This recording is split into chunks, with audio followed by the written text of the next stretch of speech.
Hey guys, welcome back to my channel. I am Cindy, the LD educator, and as you know, I am a special education teacher. Today, we are going to be talking about several reasons why special education teachers leave the profession.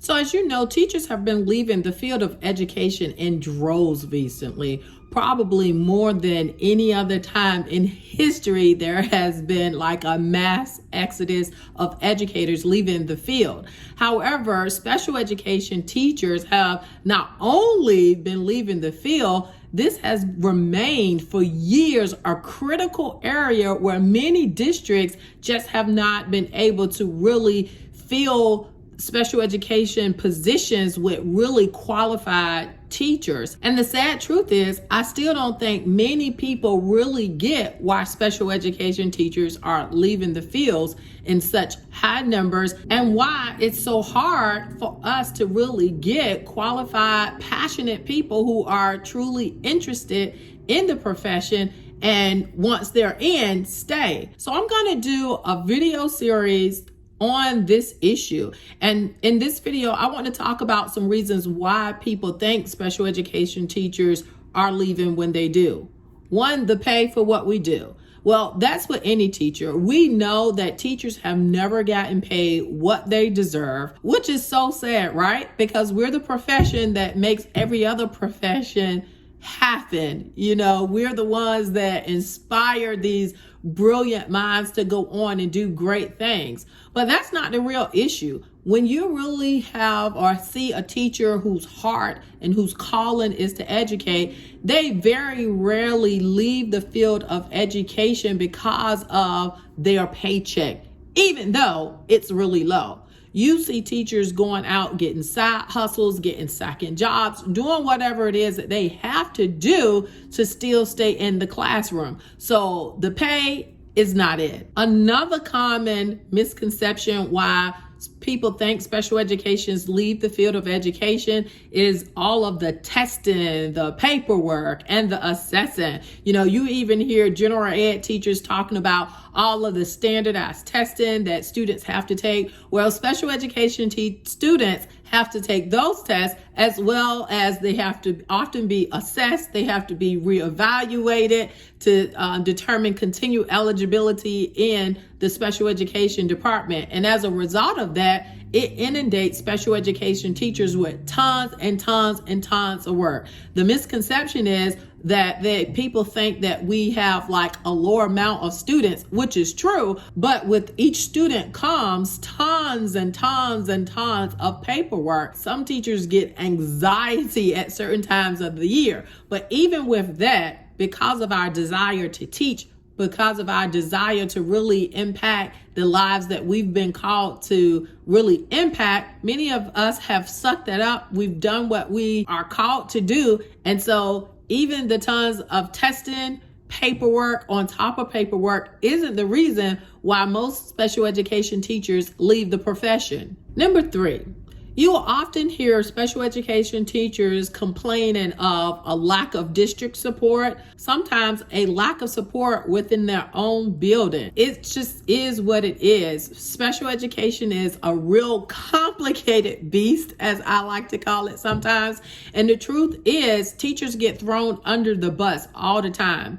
Parents can be your best friend or your worst nightmare. And oftentimes when they start complaining, whether or not those complaints have merit or not, because districts don't want to engage themselves in litigation, the thought of litigation, the fear of litigation, then a lot of times it's just to appease parents, they throw teachers under the bus.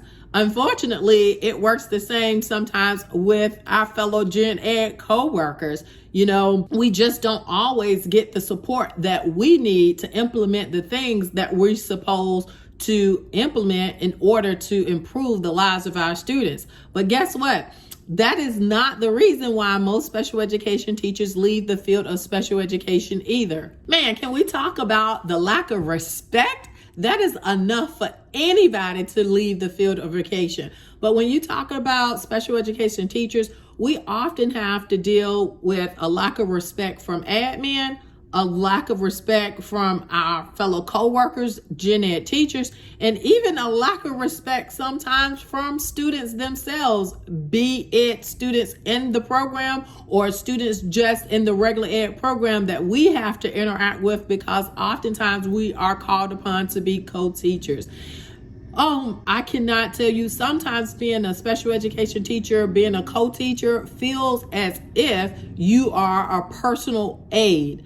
Sometimes administration asks you to cover the class of a gen ed teacher who is absent for the day. And I cannot tell you the peculiar situation that often puts special education teachers in. It is not a good feeling. But you know what? It isn't the lack of respect that has caused so many special education teachers to leave the field of education. Before I go on to the next one, I want to ask you, what do you think is the reason or reasons why there's so many special education teachers leaving the classroom? Make sure you put your comment below and let me know. The workload for special education teachers are insane. Like, you will not believe the amount of work that is involved. Like, it is so much work, from writing IEPs, doing reevaluations, doing behavior intervention plan, doing collecting data, grading, everything else a general ed teacher does, a special ed teacher does, and more of it. Like, it's really maddening. When I was in public education, there were so many times that I would bring work home only to get home, eat dinner, to start work again. Like, when I tell you there is so much paperwork involved, and I honestly think I had it good. Like, I am a member of several different groups for special education teachers. And when I hear the caseloads of these teachers, we're talking about like 15 kids, 20 kids. I don't think I've ever had more than 10, or as a teacher, I've never had more than 10, or maybe I'll give it 12. But the amount that these teachers are responsible for is insane. But you know what? That's not the real reason why special education teachers are leaving the profession in droves either. I believe it's actually a combination of all of these things that together are really causing mental health issues in a lot of special education teachers. We're talking about anxiety. We are talking about stress, shame, and guilt. And I know you're saying, like, shame and guilt. Yeah, because when you're constantly given these expectations and you're not able to meet them, or you're not able to meet them to the standard in which you have set for yourself, and you feel like a failure, you feel like you can't do your job, when it's not really that you can't do your job, it's just that the expectations are unrealistic. All of those things wear heavily on your mental. And I think so many teachers are just tired. They are burnt out. Matter of fact, last year, I believe I did a video on teachers, or things that teachers can do to keep from being burnt out, and I will link that too. However, it is more than just being burnt out. It's being burnt out to a point that it starts to impact you living your daily life, and how you feel about yourself, and how you are or are not able to really get up and to show up for your teachers. As I stated earlier, I am a part of several Facebook groups that have special education, or is dedicated to special education teachers. And I'm telling you, every other day, somebody is posting about the fact that they're getting ready to quit, that they want to quit, what other jobs out there for special education teachers. I mean, it is maddening. And I think one of the reasons why I felt led to do this series of videos that I will be doing on this subject is, one teacher posted all of these pictures, and her room was like ransacked from the front to the back to the side or whatever. And in her post, she explained that, one, she's not even the behavior teacher, and there's this student who every single day ransacks her classroom, and every single day she has to like clean up. Like, I can't imagine having my room destroyed on a daily basis, and then like having to clean all of that stuff up, put all of that stuff back. Matter of fact, here are the pictures right here. Like, this is totally ridiculous. And listen, it ain't about blaming the child, right? Because obviously if a child is doing this, there are some underlying issues that will cause this. But you remember when I said it's a combination of everything. It's the fact that there is a child who is left to be in a classroom where he or she is doing this on a daily basis. It's the fact that there has not been anything done for that child. It's the fact that this teacher is left to pick up the sticks, for lack of a better word, and to continue on. Let's talk about the amount of instructional time that is being lost, because don't think that this was just a 5-minute thing. Like, there was something that led up to this. The act was done, then getting the kids out so that they don't get hurt, then getting the kids back in. So there's so much that is really being put on the plate of teachers that just mentally we're not able to handle it anymore.